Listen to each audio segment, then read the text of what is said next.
South Africa capital city Cape Town में ये पतली सी गली व्हाइट और ब्लैक लोगों के रेजिडेंशियल एरिया को डिवाइड करती हैं और ये दोनों जगह एक दूसरे से बिल्कुल अलग हैं। व्हाइट लोगों के एरिया में घरों में backyard, garden, park, big roads और सभी फैसिलिटीज मौजूद हैं जो हाई क्लास सोसाइटी को चाहिए। पर 100 मीटर दूर बाउंड्रीज की दूसरी साइड ब्लैक लोगों का एरिया है जो बहुत ही कंजस्टेड स्लम टाइप जगह है जहां ना प्रॉपर वाटर सप्लाई, इलेक्ट्रिसिटी और ना ही सीवेज फैसिलिटी मौजूद है और कानूनी तौर पर ब्लैक लोग व्हाइट लोगों के एरिया में घर नहीं बना सकते। पर इसी तरह सिर्फ कलर डिस्क्रिमिनेशन के बेसिस पर पूरे केप टाउन सिटी को डिजाइन किया गया है और यही सिचुएशन पूरे साउथ अफ्रीका में भी है। पर ऐसा क्यों? हमारे चैनल पर आपका फिर से स्वागत है। हजारों सालों से साउथ अफ्रीका ब्लैक लोगों का घर है, पर व्हाइट लोगों ने उनको उनके ही देश में रिफ्यूजी की तरह रहने को मजबूर कर दिया था। आखिर कैसे? आइए जानते हैं। 1750 में ब्रिटिशर्स ने इस जगह को कैप्चर किया और इस जगह का नाम किया कैप कॉलोनी। ब्रिटिशर्स ने यहाँ के ब्लैक लोगों को गुलाम बनाना स्टार्ट किया क्योंकि तब इंडस्ट्रियल रिवॉल्यूशन के कारण उन्हें चीप लेबर चाहिए थी। पर ब्रिटिशर्स को 1869 में किम्बरले में डायमंड मिला और 1885 को जोहानसबर्ग में गोल्ड मिला। तब से ब्रिटिशर्स के लिए साउथ अफ्रीका इकोनॉमिकली बहुत ही इंपॉर्टेंट जगह बन गई थी।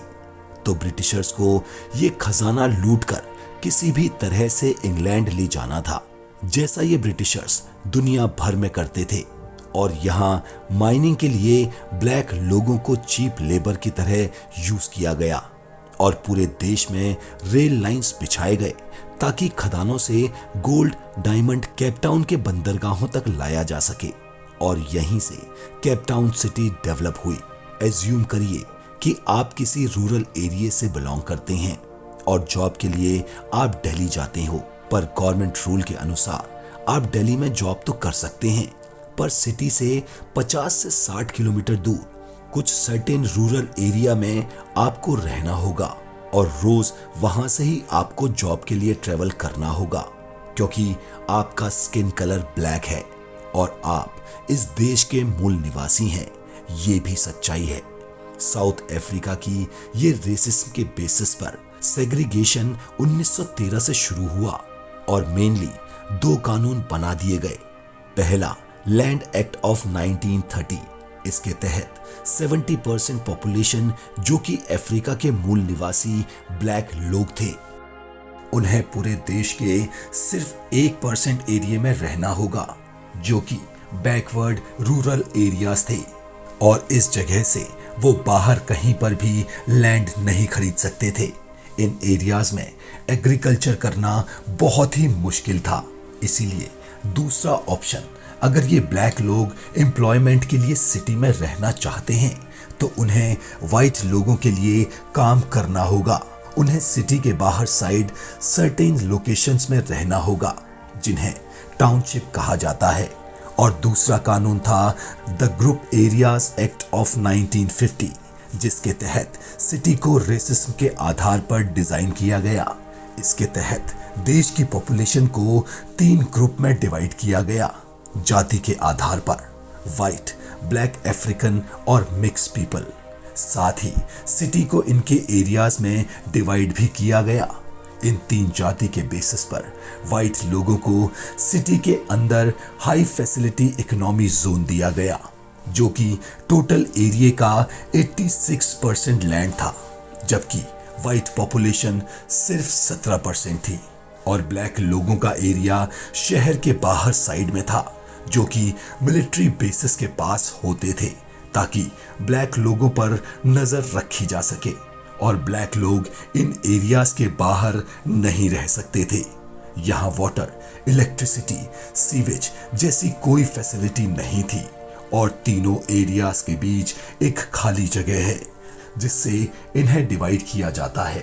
पूरे साउथ अफ्रीका में ये सिस्टम लागू किया गया और इसमें से 3 बिगेस्ट सिटी हैं, केप टाउन, जोहानसबर्ग और नामीबिया, जिन्हें रेसिज्म के बेसिस पर ही डिजाइन किया गया। इन्हें अपार्टाइड सिटी भी कहा जाता है, मतलब segregation on the basis of racism. लोगों के स्किन कलर से पता चल जाता था कि वो शहर के कौन से हिस्से में रहते थे।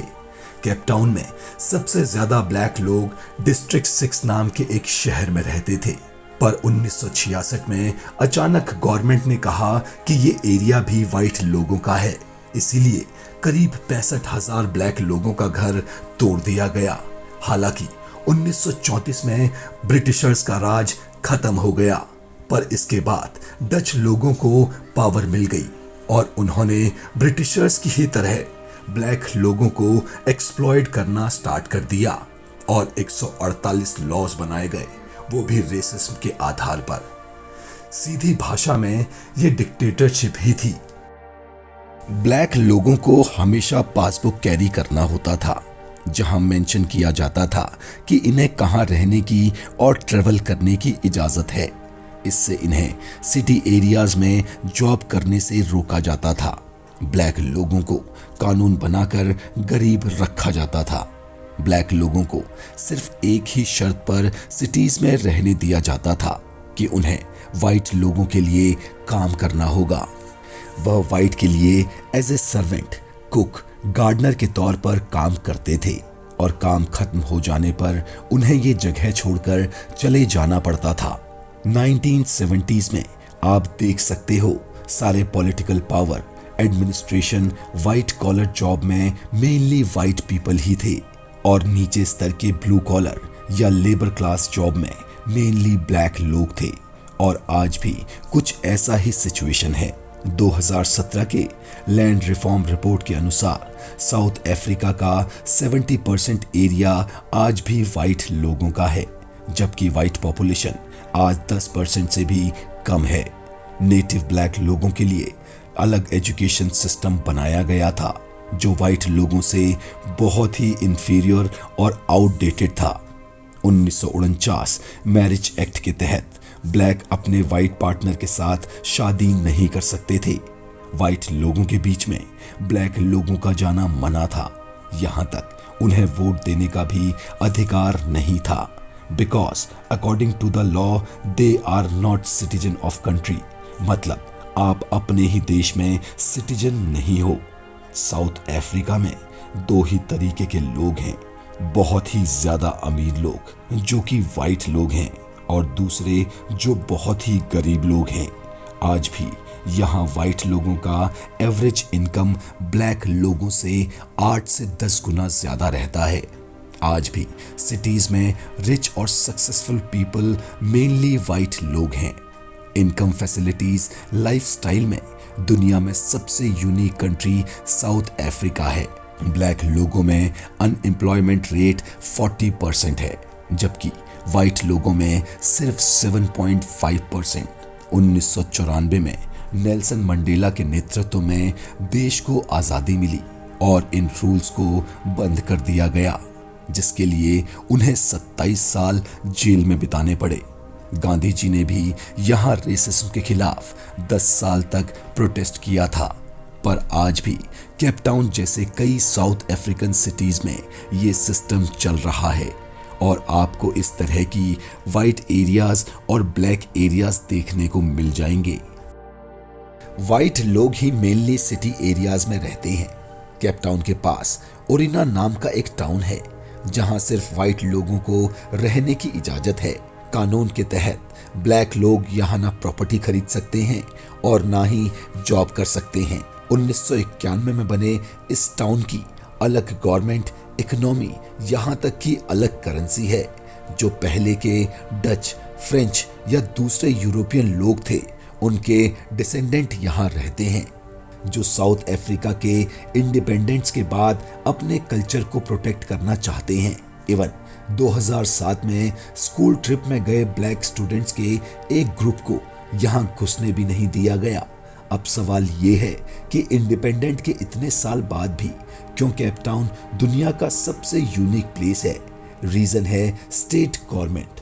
नेल्सन मंडेला की अफ्रीकन नेशनल कांग्रेस पार्टी ने रेसिज्म को तो खत्म कर दिया था, पर सिर्फ केपटाउन में डेमोक्रेटिक अलायंस पार्टी है जिसमें मेनली वाइट पॉलिटिशियंस हैं, इसीलिए अभी भी वाइट लोगों को यहाँ प्रिविलेज दी जाती है।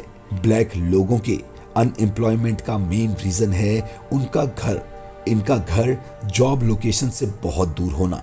हर दिन 3 से 4 घंटे ट्रेवल करके उन्हें काम तक पहुंचना पड़ता है, इसीलिए इनकी फैमिली लाइफ जैसा कुछ नहीं रहता और आज भी इन्हें सिटीज के अंदर अपने जॉब लोकेशंस के पास रहने नहीं दिया जाता।